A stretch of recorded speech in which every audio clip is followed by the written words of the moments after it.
All right, so we talked about Splunk and I added Splunk. So just refresh this page and this Splunk will appear. And this one is very nice and friendly because you don't have to install anything. I'm running it on one of my servers. So I have two servers, both running copies of Splunk. Either one will is fine.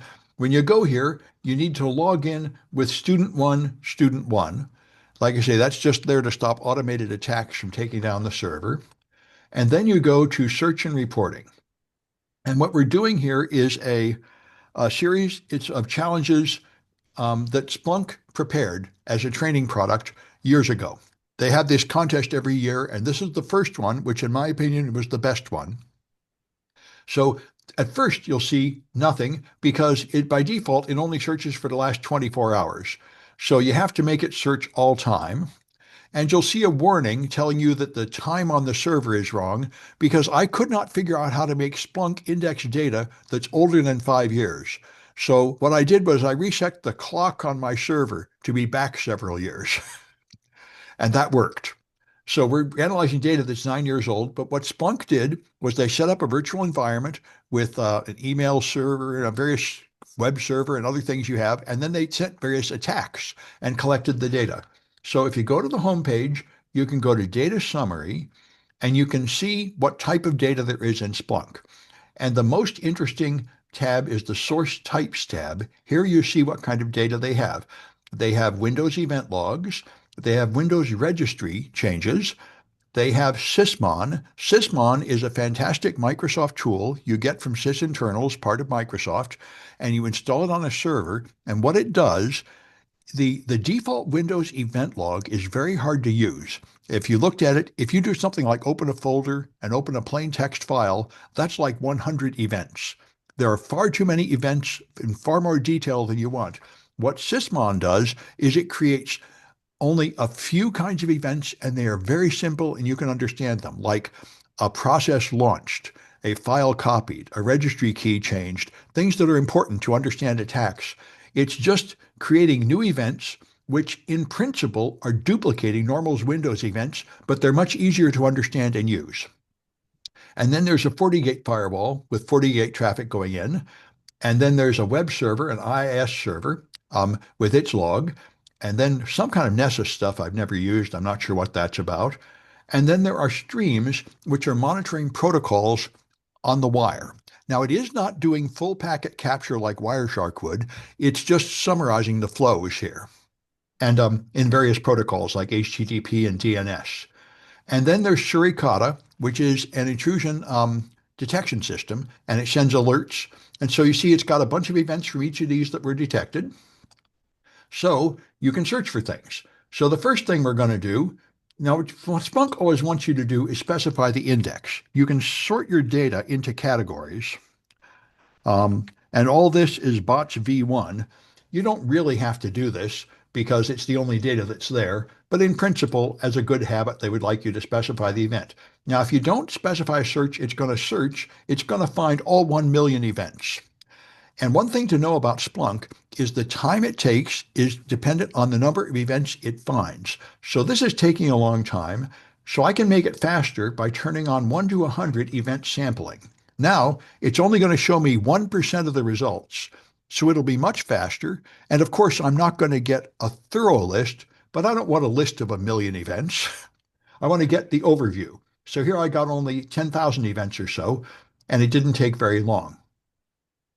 All right, so now we see the source types and see what they are. So now we're going to try to look at the HTTP stream. Now I could type it in here, but it's easier to use the mouse. If I go back here and back to the data summary, I can go back to source types and I can just click on stream HTTP, and that will type it in for me. So you can use the mouse instead of doing command line commands. And here it is searching. Now it's found nothing because the default is the last 24 hours. So you have to change this to all time. And then I'll get a lot of events. And here they come. All right, and it's not done yet. Now it's done. 23,000 events, and here they are. Now, if I look at these events, This is some kind of Microsoft product being delivered. Here's another Microsoft product. I'm just looking to see if I can spot anything obviously malicious. And usually you can without looking too far. Um, but I looked through the first four and I didn't spot anything. So let's go back to here. Um, All right, now what we can do is we can add the name of the web server. All the requests to our web server will have the domain name of the company, and they base this on a movie. So the name of the company is I'mReallyNotBatman.com. That's the domain name. Now what Splunk recommends doing is to do this, have field name equals value, because that's the fastest. But you can also use it just like Google. You can just put something here and it will find all events just like grep would that have that string anywhere in the event. This, in principle, wastes more processing time on the server, but it works, and I do it all the time because all I care about is getting the job done. Uh, so that's going to find requests to our web server that are HTTP. And there should be 251 approximately. That's just with 100 sampling. I don't have the sampling turned on now. Those are ones going to my web server. And now, see, you can see malicious events right away. This is obviously some kind of a SQL injection attack or XML injection, select zero from select. These are obviously attempts to hack the server. This is malicious data. So now you can immediately tell some things right away. Here, yep. Okay. It's sending an attack. This came from the Accunetrics vulnerability scanner.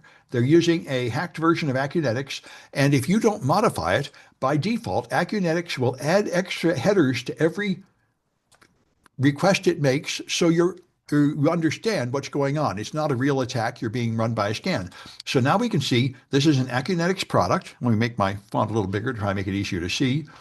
You can see right here, it's an Accunetic scanner, and now we know like a whole bunch of flags. So if you look down here, the first flag is what is the name of the scanner? So we've seen that. It's Accunetics. The next thing is what is the attacker's IP address? Well, that will be the source IP of this traffic that's running the scanner. And I'm going to save this. You want to save these in some kind of notepad file or something because you'll need them later. I'm just going to, there, this is the attacker. I'm going to call it the scanner IP. All right, now we want the IP of the web server. That's going to be the destination of this traffic. So that's up here in destination. There, this is the web server IP. Another thing you're going to need again later.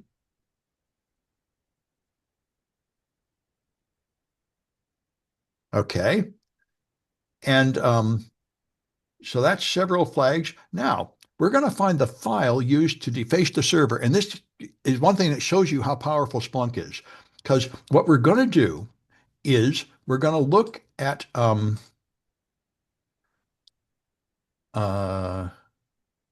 HTTP. Okay, so I now know these. What I'm going to do is look at the source IP addresses, which I can find here.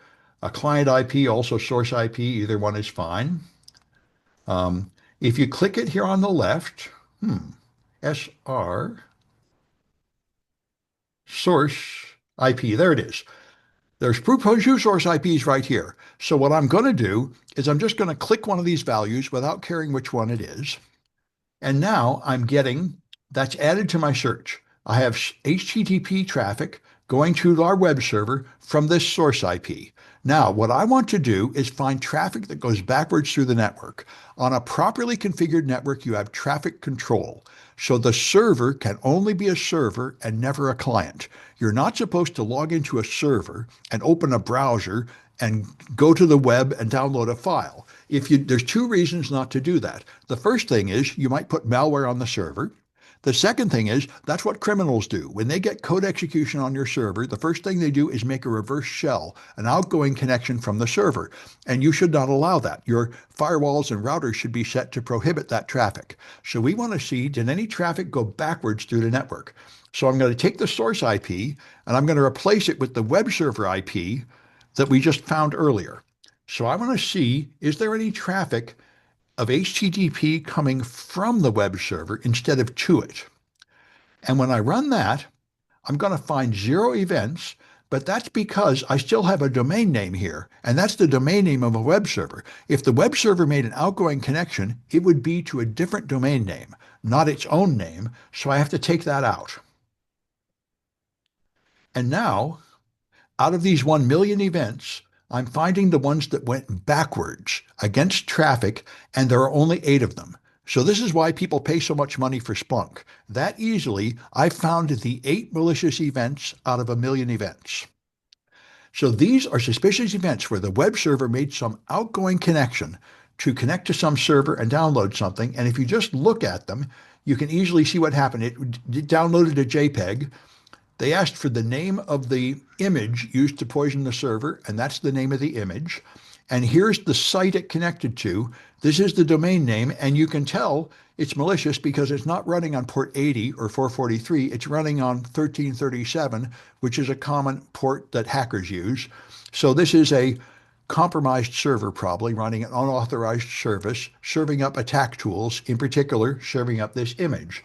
So again, there's a bunch of files. You have the defacement file name, you have the domain name that was used to host them, and you have the staging server IP address. The IP address they went to here is going to be where their staging server is. They had one server starting with 40 that ran the scanner, and then they had a different server hosting their malicious image here, which is the destination of this, which is going to be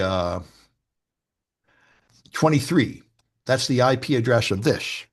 And so these are more things to keep around. This is the host staging server. All right. And